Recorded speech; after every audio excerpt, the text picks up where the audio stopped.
Ethan Landon, 25, ist ein Kanadier, der als Fernfahrer arbeitet. Er übt diesen Beruf seit 2 Jahren aus und übernimmt regelmäßig Aufgaben im Bereich des Gütertransports im ganzen Land. Während dieser Zeit bereiste Ethan unzählige verschiedene Routen in Kanada, von weiten Ebenen bis hin zu sanften Bergen. Die diesjährige Regenzeit in Kanada war besonders hart, es kam ununterbrochen zu heftigen Regengüssen. Auf vielen Bergstraßen wurde vor Erdrutschgefahr gewarnt, sodass alle Autofahrer zur Vorsicht gezwungen sind.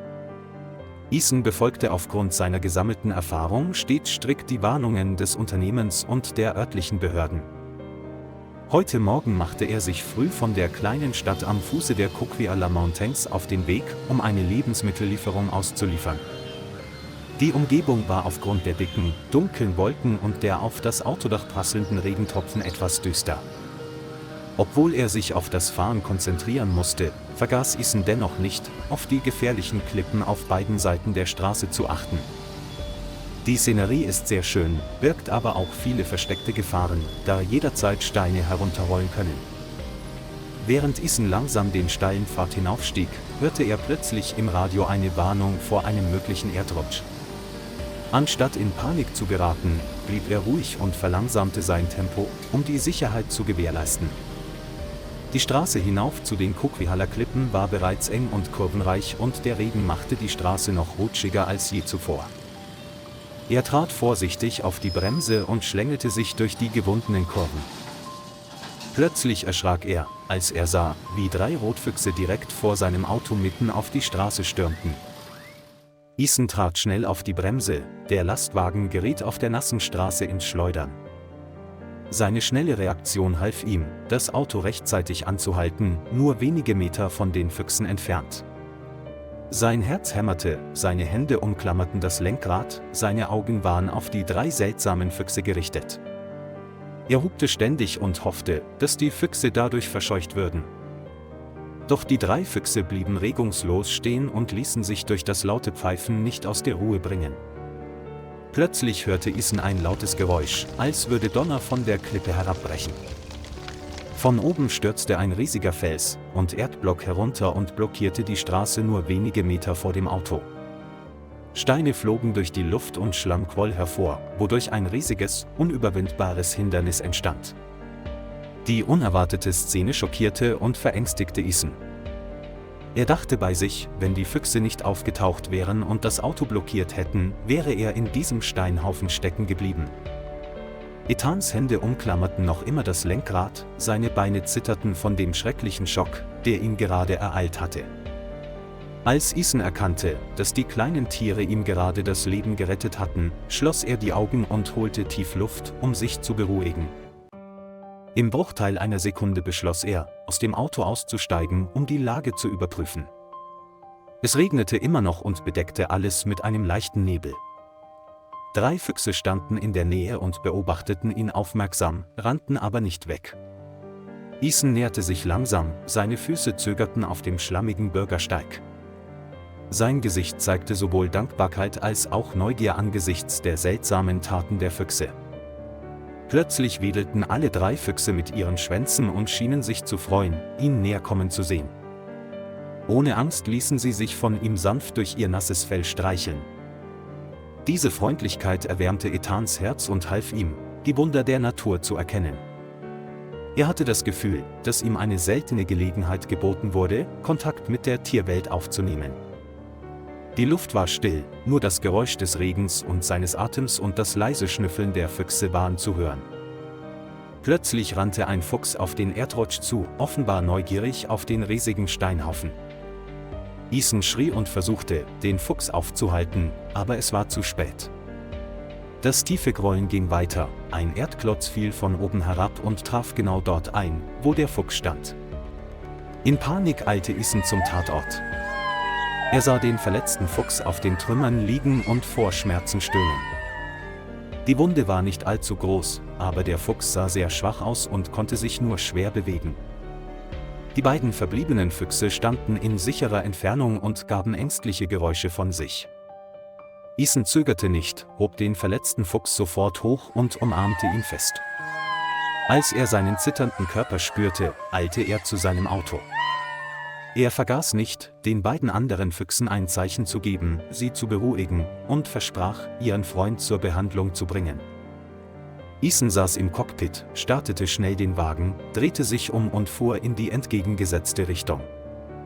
Die Bergstraße war mittlerweile teilweise durch Steine und Erde blockiert, aber zum Glück fand er noch einen Weg drumherum.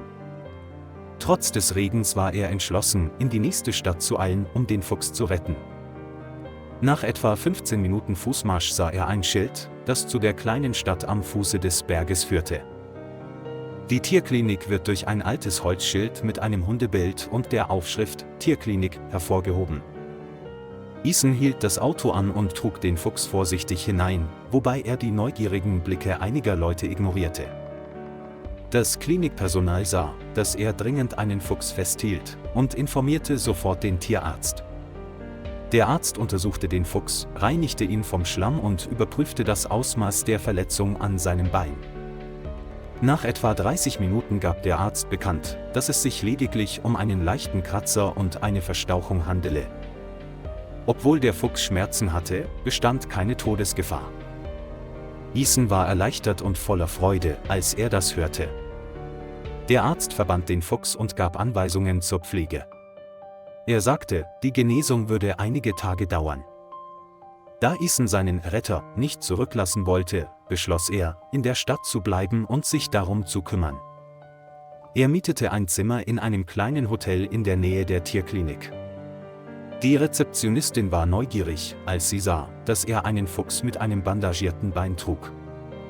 Ethan lächelte nur, nickte und eilte nach oben, um den Fuchs ruhen zu lassen.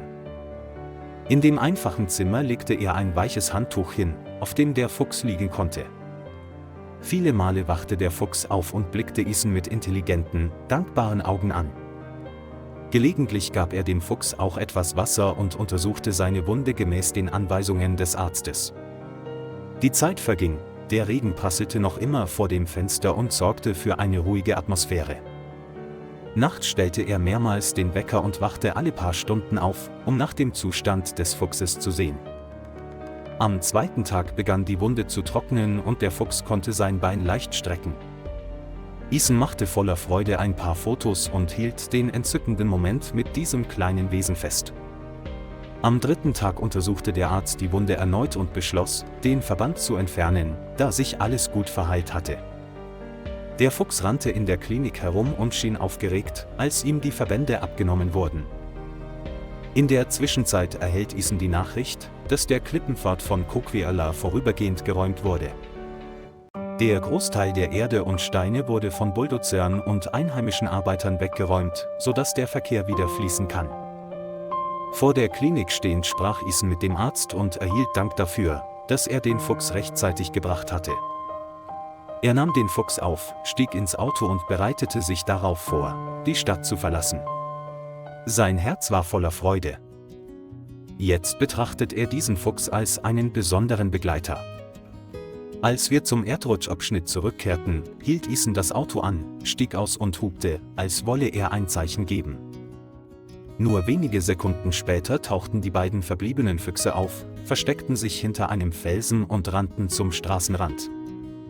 Sie schienen mehrere Tage lang nicht weggegangen zu sein und warteten vielleicht immer auf die Rückkehr ihrer Artgenossen. Ethan legte den verletzten Fuchs, der sich inzwischen erholt hatte, vorsichtig auf den Boden. Die anderen beiden Füchse kamen herüber und berührten mit ihren Nasen den Körper ihres Freundes, als wollten sie nach seinem Zustand sehen. Als sie merkten, dass ihre Artgenossen in Sicherheit waren, sprangen sie vor Freude auf und ab und wedelten fröhlich mit dem Schwanz. Die drei Füchse rieben ihre Köpfe aneinander und zeigten damit ihre Freude und Zuneigung nach dem, was sie gerade erlebt hatten. Ethan stand da und beobachtete das Wiedersehen. Es bewegte ihn, die Fuchsfamilie wieder vereint zu sehen. Er kicherte, als er sich an den Moment erinnerte, als sie ihn vor dem ersten Erdrutsch gerettet hatten. Die Schlammflecken auf seinem Hemd und seinem Auto waren noch da, aber das war ihm egal, denn er hatte eine wertvolle Lektion gelernt. Bevor er ging, bückte er sich und winkte den drei Füchsen zum Abschied. Als Antwort drehten die 3 Füchse ihre Köpfe und sahen ihn an, als wollten sie ihm danken. Dann verschwanden sie allmählich im feuchten Wald und hinterließen Isen eine unvergessliche Erinnerung an die schroffen Coquihalla-Klippen und die magische Freundschaft zwischen Mensch und Natur. Lieber Freund, vielen Dank, dass Sie sich die Zeit genommen haben, das ganze Video anzuschauen. Vergessen Sie nicht, den Kanal zu liken und zu abonnieren, um uns zu unterstützen. Auf Wiedersehen und bis zu den nächsten Folgen.